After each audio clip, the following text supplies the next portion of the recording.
আসসালামু আলাইকুম, স্বাগত জানাচ্ছি আন্তর্জাতিক সংবাদে। জানিয়ে দেব সর্বশেষ আপডেট আন্তর্জাতিক সংবাদ। শুরুতেই সংবাদ শিরোনাম, পরে বিস্তারিত। এবার সিরিয়ার আকাশে ইসরায়েলি বিমান প্রতিহতের চেষ্টা তুরস্কের। এদিকে ইয়েমেনে পাল্টা হামলা চালালো যুক্তরাষ্ট্র ইসরায়েল। অন্যদিকে ভারতীয় প্রতিরক্ষা খাতের গোপন সব তথ্য পাকিস্তানিদের দখলে। এবং সর্বশেষ জানিয়ে দেব, মস্কোতে ইউক্রেনের ভয়াবহ ড্রোন হামলা, বন্ধ সব বিমানবন্দর। এতক্ষণ শুনছিলেন সংবাদ শিরোনাম, এবার বিস্তারিত। তবে তার আগে আমাদের চ্যানেলটি সাবস্ক্রাইব করুন এবং লাইক, কমেন্ট, শেয়ার করে পরবর্তী আপডেট পেতে আমাদের সাথেই থাকুন। সিরিয়ার আকাশে ইসরায়েলি বিমান প্রতিহতের চেষ্টা তুরস্কের। সিরিয়ার আকাশসীমায় অনুপ্রবেশকারী ইসরায়েলি বিমানগুলোকে প্রতিহত করার চেষ্টা চালিয়েছে তুর্কি বিমান। ইলেকট্রনিক সতর্কতা সংকেত জারি এবং জ্যামিং অপারেশন পরিচালনা করে এই চেষ্টা চালানো হয়। ঘটনাটিকে আশকারা ও তেল আবিবের মধ্যে নতুন ধরনের সংঘর্ষ বলে ধারণা করা হচ্ছে। খবর মিডল ইস্ট মনিটরের। খবরে বলা হয়েছে, সাম্প্রতিক দিনগুলোতে ইসরায়েলি সরকার ও দখলদার বাহিনী ড্রুজদের রক্ষার দাবিতে প্রেসিডেন্ট প্রাসাদের কাছাকাছি সহ সিরিয়া জুড়ে অসংখ্য স্থানে বিমান হামলা চালিয়েছে। তবে ইসরায়েলি বিমানগুলো তাদের অভিযান চালিয়ে যাওয়ার সঙ্গে সঙ্গে তাদের কার্যকলাপ প্রতিহত করার জন্য তুর্কি বিমানগুলো ইসরায়েলি বিমান ব্যবস্থায় হস্তক্ষেপ করেছে বলে খবর প্রকাশিত হয়েছে। ইসরায়েলি সম্প্রচার বিষয়ক কর্তৃপক্ষ সেই প্রতিবেদনগুলো নিশ্চিত করেছে। এতে বলা হয়েছে, তুর্কি বিমান সতর্কীকরণ সংকেত পাঠাচ্ছে এবং ইসরায়েলি যুদ্ধ বিমানগুলোকে জ্যাম করছে, যাতে তারা সিরিয়ার আকাশসীমা ছেড়ে যেতে বাধ্য হয়। ইসরায়েলকে প্রতিহত করার জন্য তুরস্কের এই প্রচেষ্টা কয়েকদিন আগে আশকারার পররাষ্ট্র মন্ত্রণালয় তেল আবিবকে বিমান হামলা বন্ধের আহ্বান জানিয়েছিল এবং সতর্ক করে বলেছিল, সিরিয়া এই স্পর্শকাতর সময়ে ইসরায়েলকে অবশ্যই তার বিমান হামলা বন্ধ করতে হবে, যা সিরিয়ার ঐক্য এবং আঞ্চলিক অখণ্ডতার প্রতি প্রচেষ্টাকে ক্ষতিগ্রস্ত করে।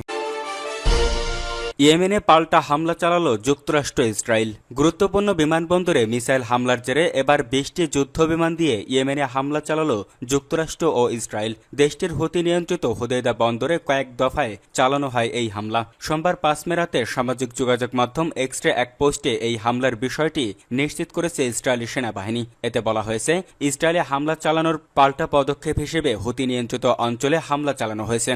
খবর জেরুজালেম পোস্টের। এ সময় ফেলা হয় অর্ধশতাধিক বোমা। মুহূর্তে ধ্বংস হয়ে যায় বেশ কয়েকটি স্থাপনা। বিস্ফোরণে ব্যাপক ক্ষতিগ্রস্ত হয় একটি সিমেন্ট তৈরির কারখানা। এসব হামলায় কমপক্ষে 21 জন আহত হওয়ার খবর পাওয়া গেছে, তবে প্রাণহানির কোনো তথ্য মেলেনি। ধারণা করা হচ্ছে, হামলায় ব্যাপক ক্ষতিগ্রস্ত হয়েছে হোদেইদা বন্দর। অভিযোগ রয়েছে, বন্দরটি ব্যবহার করে ইরান থেকে অস্ত্র ও সামরিক সরঞ্জাম সরবরাহ হয় হুতি বিদ্রোহীদের কাছে। এর আগে রোববার ইরান সমর্থিত ইয়েমেনের বিদ্রোহী গোষ্ঠী হুতির ছোড়া একটি ব্যালিস্টিক ক্ষেপণাস্ত্র ইসরায়েলের বেন গুরিয়ন আন্তর্জাতিক বিমানবন্দরের সীমানায় আঘাত আনে, যার ফলে একটি রাস্তা ও যানবাহন ক্ষতিগ্রস্ত হয় এবং বিমান চলাচল বন্ধ হয়ে যায়।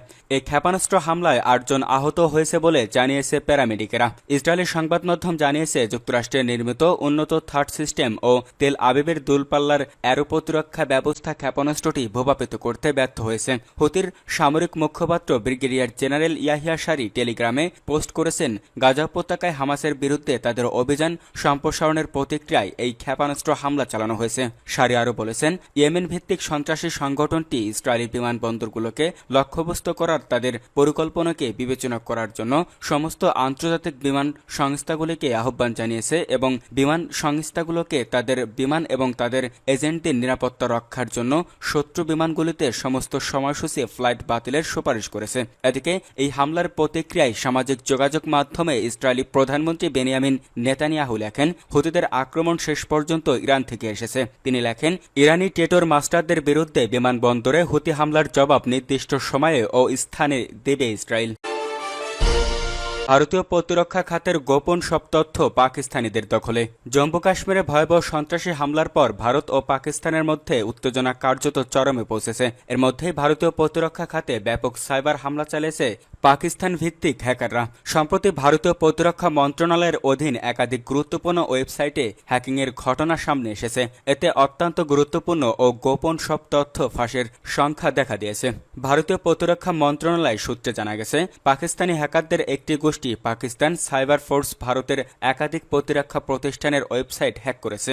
এতে কর্মীদের লগইন ক্রেডেনশিয়াল সহ গুরুত্বপূর্ণ সব প্রতিরক্ষা তথ্য ফাঁস হয়ে যাওয়ার আশঙ্কা করা হচ্ছে। পাকিস্তান সাইবার ফোর্স নামের একটি হ্যাকার গ্রুপ দাবি করেছে তারা Manohar Parrikar institute of defence studies and analysis এবং মিলিটারি ইঞ্জিনিয়ার সার্ভিসের ওয়েবসাইট থেকে গুরুত্বপূর্ণ তথ্য সংগ্রহ করেছে। তারা দাবি করেছে অন্তত ১৬০০ জন ব্যবহারকারীর তথ্যসহ প্রায় 10 জিবি ডেটা তাদের হস্তগত হয়েছে।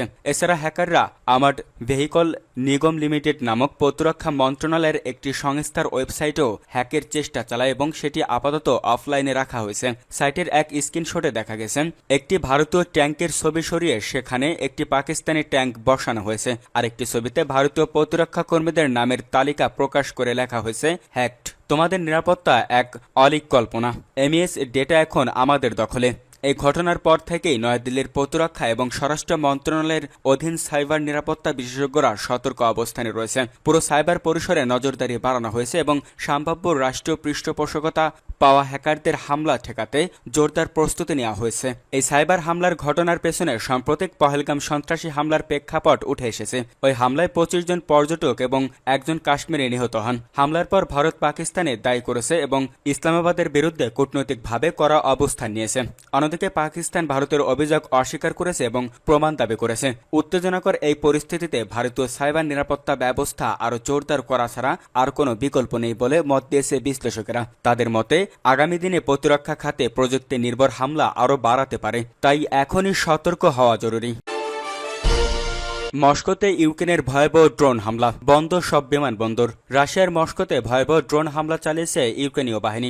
এ নিয়ে টানা দ্বিতীয় রাত ইউক্রেনের ড্রোন হামলার মুখে পড়ল মস্কো। এই হামলার ফলে এদিকে সর্বশেষ হামলার পর মস্কোর 4টি বিমানবন্দর সাময়িকভাবে বন্ধ ঘোষণা করা হয়েছে। কয়েকটি ইউক্রেনীয় ড্রোন ভূপাতিত করার দাবিও করেছে রাশিয়া। মঙ্গলবার 6 মে এক প্রতিবেদনে এই তথ্য জানিয়েছে ব্রিটিশ সংবাদ মাধ্যম বিবিসি। প্রতিবেদনে বলা হয়েছে রাশিয়ার রাজধানী মস্কো টানা দ্বিতীয় রাত ইউক্রেনের ড্রোন হামলার মুখে পড়েছে। রাশিয়ার বিমান চলাচল নিয়ন্ত্রক সংস্থা রোসাভিয়াটোসিয়া জানিয়েছে নিরাপত্তার স্বার্থে মস্কোর 4টি প্রধান বিমানবন্দরে ভনুকোভো, দোমোদেদোভো, শেরেমেতিয়েভো এবং ঝুকোভস্কি অস্থায়ীভাবে বন্ধ রাখা হয়েছে। মস্কোর মেয়র সেগেই সোভিয়ানিন জানিয়েছেন শহরের বিভিন্ন দিক থেকে আসা অন্তত 19টি ইউক্রেনীয় ড্রোন ভূপাতিত করা হয়েছে। তবে কিছু ড্রোনের ধ্বংসাবশেষ শহরের একটি প্রধান মহাসড়কে পড়েছে, যদিও এতে কোনো হতাহতের ঘটনা ঘটেনি। ইউক্রেন অবশ্য এখনও মস্কোতে এই হামলার প্রতিবেদনের বিষয়ে কোনো মন্তব্য করেনি। এদিকে রাশিয়ার কুরস্ক অঞ্চলের রিলক্স শহরে ইউক্রেনের হামলায় একটি বিদ্যুৎ উপকেন্দ্র ক্ষতিগ্রস্ত হয়েছে।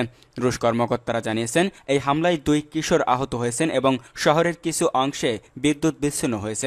ইউক্রেনীয় সেনাবাহিনী দাবি করেছে তারা কুরস্ক অঞ্চলের তিয়াতকুনো গ্রামের কাছে রাশিয়ার একটি ড্রোন কমান্ড ইউনিটে সফলভাবে হামলা চালিয়েছে। এই অভিযানে রুশ বাহিনীর উল্লেখযোগ্য ক্ষতি হয়েছে বলে ইউক্রেন দাবি করেছে। রাশিয়ার সামরিক ব্লগাররা জানিয়েছেন ইউক্রেনীয় বাহিনী সীমান্ত অতিক্রম করে কুরস্ক অঞ্চলে প্রবেশের চেষ্টা করেছে। তাতে মাইনফিল্ড অতিক্রম করে সাজোয়া যান নিয়ে রুশ প্রতিরক্ষা অবস্থায় হামলা চালিয়েছে। এ সময় রুশ বাহিনী ব্রিজ উড়িয়ে দিয়ে ইউক্রেনীয় বাহিনীকে প্রতিহত করার চেষ্টা করে।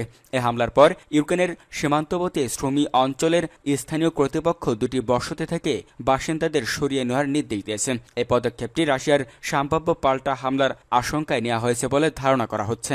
উল্লেখ্য ইউক্রেন গত বছরের আগস্টে কুরস্ক অঞ্চলে একটি চমকপ্রদ অভিযান চালিয়ে কিছু এলাকা নিয়ন্ত্রণে নেয়। তবে রাশিয়া পরে দাবি করে যে তারা পুরো অঞ্চলটি পুনরুদ্ধার করেছে, যদিও ইউক্রেন দাবি করেছে তাদের সেনাবাহিনী এখনও কুরস্ক অঞ্চলে সক্রিয় রয়েছে।